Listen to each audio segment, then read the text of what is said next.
What kind of media institution might distribute your media product and why? After a bit of research, I found RKO, Radio Keith Orpheum Pictures. It's an American film production and distribution company, and I found the work of producer Val Luton's low-budget horror unit and RKO's many ventures into the field known as film noir have been academically acclaimed by film critics and historians. The company found its best success producing and distributing King Kong. And I also found Kaleidoscope Films, KFD, is an expanding international sales outfit based in Soho, London.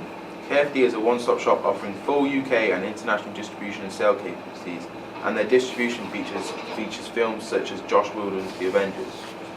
The advantages of using KFD is they're UK based, so it's easy to set up a connection with, and they have the ability to distribute worldwide. But the disadvantages of RKO, even though they are more as in the field of film noir, I'm not sure of their activity anymore, and their research is leading me to believe that they haven't distributed the film for several years. So I'm not sure they'll be a viable source. They renamed themselves to LLC, and they focus on the remakes of exclusively having remakes and They renamed themselves to LLC. They focus on getting the remakes out exclusively and having business deals fall through in 2003 and 2004 to make new movies. In order to distribute my media product, I researched Lionsgate Entertainment. As you know, they're a well-known distribution company. So, although they were founded in Canada, they're primarily based in California, America, and able to distribute across all 4 continents. So, the obvious advantages to this would mean that you could distribute your own products like really far across the globe to all cinemas and all like home theatres. In the history of Lionsgate Entertainment, they have also aided in the distribution of a similar media product like the Sin City film series, which is a very similar film considering it's a defined genre of neo-noir film, which is the same genre as our media production. I think we kind of need to go for a distribution company which was somewhat successful. Obviously, not a hugely large company. I think we need to look for one that was worked on smaller and larger films. And as our production company, Illa Ninja Productions, is new, I think a company such as Eurocorp would be a good distributor to work with, as they have worked with these larger and smaller films. Despite them being based in France, they have worked with many films like ours. They work with maybe crime films, detective kind of films like that, and also a lot bigger ones. Yeah, I think that would help profit our film more than anything, especially because of the genres they've worked with more than anything. I found that the sort of media institution that would distribute ours would be IM Global, which helped produce the films from Shoebox Films like Lock, as they're a small company based in London in England, which obviously would help a lot. And due to them being quite small and relatively new, I think they'd be willing to take a risk on sort of short, like sort of not known things. But like I think we'd also have to enter short film competitions, because that's how Lock, which Shoebox Films, which ended up Iron Global seeing, they entered a lot of short film film festivals to then sort of earn reputation, and then film festivals to then sort of get noticed. Like ones, yeah. So I saw like Bang Short Film Festival. Like if you sort of enter that, if you like potentially win it or you do well in it, then like there'd be distribution companies that would sort of maybe be interested in distributing our products if we went to take it further. Who would be the audience for your media product?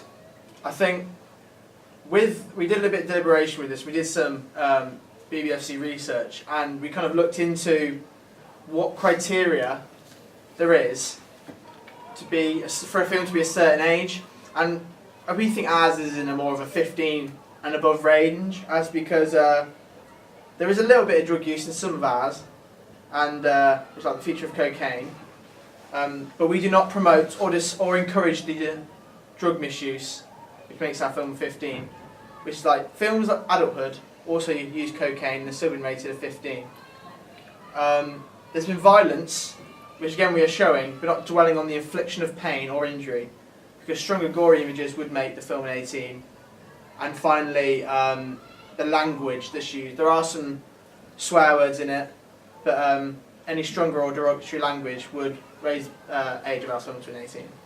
Yeah. My audience for this media product is young adults to kind of adults. It has elements of criminal stereotypes and the threat of violence, but my audience would mainly be males, just because obviously women can watch the film as well, but I think that characteristically a man would watch this film more because the themes of violence and drugs classically associated, which is very conventional with film noirs, as we see is in Eastern Promises, as in the opening scene, extreme violence is shown. I would aim it at a 15 age rating, as Joan has mentioned, as it fits the criteria from the BBFC,